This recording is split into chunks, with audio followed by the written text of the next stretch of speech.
Hello everyone, welcome to Tasty Dish by Sethu Palaniyappan.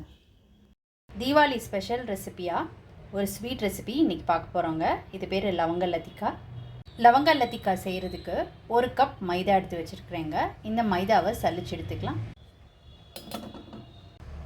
சலிச்சு வச்சுருக்கிற மைதா மாவோட 2 டேபிள் ஸ்பூன் நெய் சேர்த்துக்கிறேங்க. இப்போ இதை மிக்ஸ் பண்ணிக்கலாம். மாவும் நெய்யும் நல்லா சேர்ந்து கலந்து விட்ட பிறகு இந்த மாவு எடுத்து இந்த மாதிரி பிடிச்சி பார்க்கணுங்க. இந்த மாதிரி பிடிக்க வரணும். அதே மாதிரி உதுத்திங்கன்னா உதுக்க வரணும். இதுதான் கரெக்டான பதம். இதில் 1 பிஞ்ச் பேக்கிங் சோடா சேர்த்துக்கிறேங்க. இது ஆப்ஷனல், விருப்பப்பட்டால் சேர்த்துக்கோங்க, இல்லாட்டினா ஸ்கிப் பண்ணிக்கலாம். இப்போ இதை கலந்து விட்டுக்கலாம். இதில் தண்ணி சேர்த்துக்கிறேங்க. ஒரு 1/2 டம்ளர் தண்ணி சேர்த்துக்கிறேன். தேவைப்பட்டால் திரும்ப சேர்த்துக்கலாம். இப்போ இதை சப்பாத்தி மாவு பதத்துக்கு மிக்ஸ் பண்ணி எடுத்துக்கலாங்க. மாவு இந்த மாதிரி பக்குவத்துக்கு பிணைஞ்சு எடுத்துக்கோங்க. மாவு பிணைஞ்சதுக்கப்புறம் இதை ஒரு மூடி போட்டு மூடி வச்சுக்கலாங்க கொஞ்சம் நேரத்துக்கு. இது ஒரு பக்கம் இருக்கட்டும். லவங்க லத்திக்காக்கு உள்ளே வைக்கிற ஸ்டஃபிங் தான் பார்க்க போகிறோங்க. இதுக்கு ஸ்வீட்லெஸ் கோவா 1 கப் எடுத்து வச்சுருக்கிறேன். சுகர் 2லேருந்து 3 டேபிள் ஸ்பூன் சேர்த்துக்கலாங்க. உங்கள் விருப்பத்துக்கு ஏற்ற மாதிரி சேர்த்துக்கோங்க. நட்ஸும் உங்கள் விருப்பத்துக்கு ஏற்ற மாதிரி சேர்த்துக்கோங்க. நான் பாதாம் கட் பண்ணி வச்சுருக்கிறேங்க. அதோட கிஸ்மிஸ் எடுத்து வச்சுருக்கிறேன். இப்போ எப்படி செய்யலான்றதை பார்க்கலாம். இப்போ ஒரு பேன் ஹீட் பண்ணியிருக்கிறேங்க. இதில் எடுத்து வச்சுருக்கிற சுகரை சேர்த்துக்கிறேன். இதை கேரமலைஸ் பண்ணிக்கலாங்க. லோ ஃப்ளேமில் இதை கரைய விட்டுக்கலாங்க. சுகர் கரைய தொடங்குதுங்க.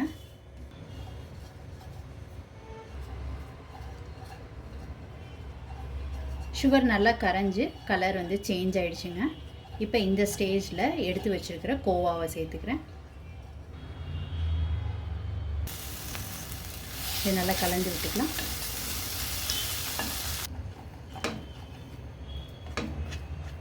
நல்லா கட்டி இல்லாமல் கலந்து விட்டுக்கோங்க. கொஞ்சம் திக்காகட்டுங்க. நல்லா ஒன்று சேர்ந்து வந்துடுச்சுங்க. இப்போ அடுப்புலேருந்து இறக்கி ஒரு பவுலில் மாற்றி வச்சுக்கலாம். மிக்ஸ் பண்ண கோவாவில் ஏலக்காய் தூள் சேர்த்துக்கிறேன். நட்ஸு சேர்த்துக்கிறேங்க. இப்போ இது எல்லாத்தையும் ஒன்று சேர்த்து நல்லா மிக்ஸ் பண்ணி விட்டுக்கலாம். இதில் ட்ரை கோகோனட் துருவி போடுறதுனா நீங்கள் சேர்த்துக்கலாங்க. நட்ஸும் உங்கள் விருப்பத்துக்கு ஏற்ற மாதிரி பார்த்து சேர்த்துக்கோங்க. இப்போ இதை நல்லா மிக்ஸ் பண்ணியாச்சுங்க. இது ஒரு பக்கம் இருக்கட்டும். ஏற்கனவே மிக்ஸ் பண்ணி வச்ச மாவை சின்ன பகுதிகளை பிரித்து எடுத்துக்கலாங்க. இந்த மாதிரி பிரித்து எடுத்துக்கிட்டாச்சு. இப்போ திரட்டிக்கலாம்.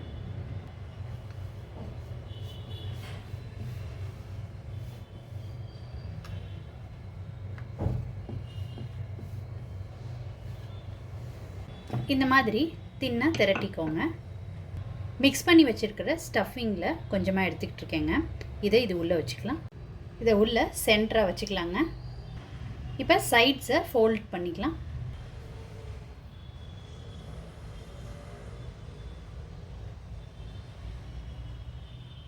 இப்போ இந்த சைட்லேருந்தும் ஃபோல்ட் பண்ணிக்கலாங்க. இந்த மாதிரி 2 பக்கமும் ஃபோல்ட் பண்ணிக்கிட்ட பிறகு இதை நல்லா சீல் பண்ணிக்கோங்க.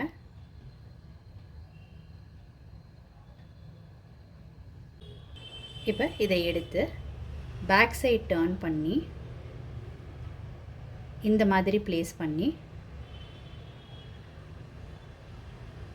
இந்த மாதிரி ப்ளேஸ் பண்ணிக்கோங்க.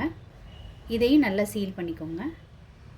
இந்த மாதிரி நல்லா சீல் பண்ணதுக்கப்புறம் ஒரு கிராம்பு எடுத்து இதை லாக் பண்ண மாதிரி இப்படி குத்தி வச்சுருங்க.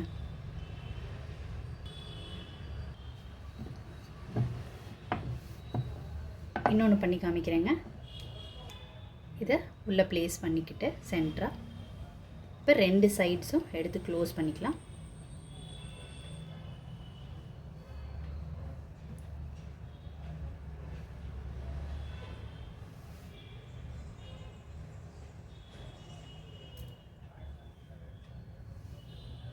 இதை நல்லா சீல் பண்ணிடுங்க. இது மாதிரி சீல் பண்ணிவிட்டு பேக் சைட் டர்ன் பண்ணி இந்த மாதிரி க்ளோஸ் பண்ணிடுங்க.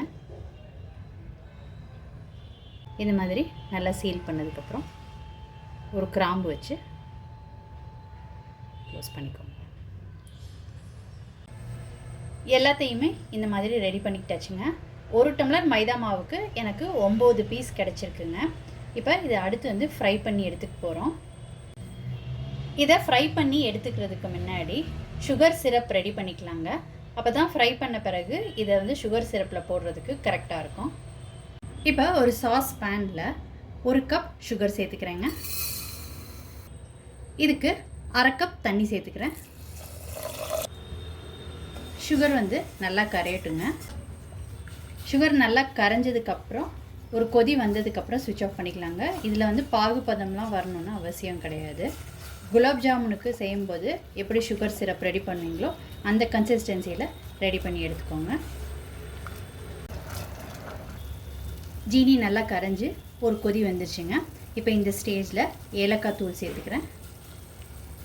இதை நல்லா கலந்து விட்டுக்கலாம். இப்போ இதில் லெமன் ஜூஸ் சேர்த்துக்கிறேங்க, ஒரு 4-5 ட்ராப்பு. இப்போ ஃப்ரை பண்ணுறதுக்கு ஒரு கடாயில் எண்ணெய் ஹீட் பண்ணியிருக்கிறேங்க. எண்ணெய் நல்லா சூடாயிடுச்சு. இப்போ இதில் இதை சேர்த்துக்கலாம். மிதமான தீயில வச்சு ஃப்ரை பண்ணி எடுத்துக்கோங்க. போட்ட உடனே திருப்பி விட வேண்டாங்க. இப்போ ஒன்றொன்னா எடுத்து திருப்பி விட்டுக்கலாங்க.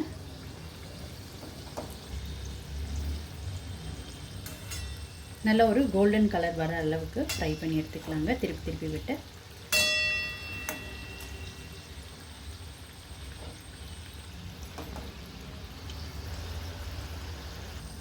நல்லா இந்த மாதிரி ஃப்ரை பண்ணியாச்சுங்க. இப்போ எடுத்துடலாம். இப்போ ரெடி பண்ணி வச்சதை சுகர் சிரப்புக்குள்ளே சேர்த்துக்கிறேங்க. இது ரொம்ப நேரம் சுகர் சிரப்பில் இருக்கணும்னு அவசியம் கிடையாதுங்க. நல்லா திருப்பி விட்டுட்டு ஒரு 2 நிமிஷம் கழித்து எடுத்துருங்க. தீபாவளி ஸ்பெஷல் ரெசிபியாக லவங்க லத்திக்கா ரெடி பண்ணியாச்சுங்க. நீங்கள் இந்த ரெசிபி கண்டிப்பாக ட்ரை பண்ணி பாருங்கள். ட்ரை பண்ணிவிட்டு உங்களோட கமெண்ட்ஸை சொல்லுங்கள். உங்களுக்கு இந்த ரெசிபி பிடிச்சிருந்துச்சுன்னா லைக் அண்ட் ஷேர் பண்ணுங்கள் உங்கள் ஃபேமிலி அண்ட் ஃப்ரெண்ட்ஸ்க்கு. Tasty dish by Sethu Palaniappan சேனலை சப்ஸ்கிரைப் பண்ணுங்கள். நோட்டிஃபிகேஷன் பெல்லை கிளிக் பண்ணுங்கள் for more videos. Thanks for வாட்சிங்.